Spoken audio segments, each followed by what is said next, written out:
ધાનેરા તાલુકાના રામપુર છોટા ગામના તળાવમાં પાણી સુકાઈ ગયા હતા, જેના પગલે શેરગઢ ગ્રુપ ગ્રામ પંચાયતના સરપંચ સતીશભાઈ પુરોહિતે ધાનેરા વહીવટવાળાને રજૂઆત કરતા પાઇપલાઇનમાંથી પાણી આપતા તળાવમાં નવા નીર આવ્યા છે। ધાનેરા તાલુકાની મુખ્ય રજૂઆત સિંચાઈના પાણીની છે, પરંતુ સરકારે ધાનેરા તાલુકાથી નારાજ હોવાના કારણે મુખ્ય રજૂઆત હજી સુધી પૂરી કરવામાં આવી નથી, જેના કારણે ધાનેરા તાલુકાના તમામ તળાવો સુકાયેલા પડ્યા છે। જેમાં ધાનેરા તાલુકાના રામપુર છોટા ગામ ખાતે આવેલ તળાવમાં પાણીની પાઇપલાઇનમાંથી પાણી આપવામાં આવતું હતું, જેનું મૂળ કારણ એ છે કે રામપુર છોટા ગામ ખાતે આવેલ તળાવમાં હજારોની સંખ્યામાં કાચબા વસવાટ કરે છે, સાથે અન્ય પશુઓ પ્રાણીઓને પણ પીવા માટે પાણી મળી રહે છે। જોકે કેટલાક સમયથી પાઇપલાઇન દ્વારા અપાતું પાણી બંધ કરી દેતા તળાવ સુકાઈ રહ્યું હતું, જેના પગલે ગત 26 જાન્યુઆરીના રોજ ધાનેરા તાલુકાના ધરણોદર ગામ ખાતે તાલુકા કક્ષાના ધ્વજવંદન સમારોહમાં ધાનેરા તાલુકાના વહીવટીવાળાની સાથે વહીવટી તંત્ર હાજર હોવાથી શેરગઢ ગ્રુપ ગ્રામ પંચાયતમાં રામપુર છોટા ગામ પણ આવે તે જેથી સરપંચ દ્વારા રજૂઆત કરતા એ દિવસે વન વિભાગના અધિકારીએ પોતાની ટીમ સાથે રામપુર છોટા ગામના તળાવની મુલાકાત લીધી હતી, જેમાં પાણી ના હોવાના કારણે કાચબાના જીવ જોખમમાં મુકાઈ રહ્યા હતા,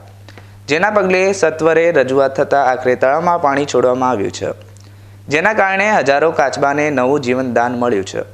ઉનાળો હોય કે શિયાળો, રામપુર છોટા ગામના તળાવમાં પાણી સુકાય એની સાથે રજૂઆત થતી હોય છે,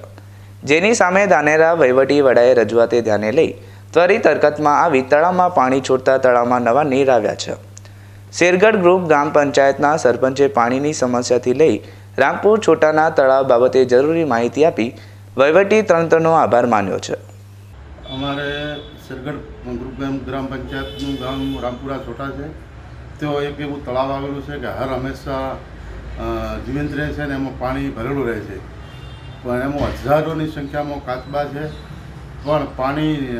વરસાદની તંગી હોવાથી પાણી આ વખતે સુકાઈ જાય છે। ઘણી વખત આવું થાય કે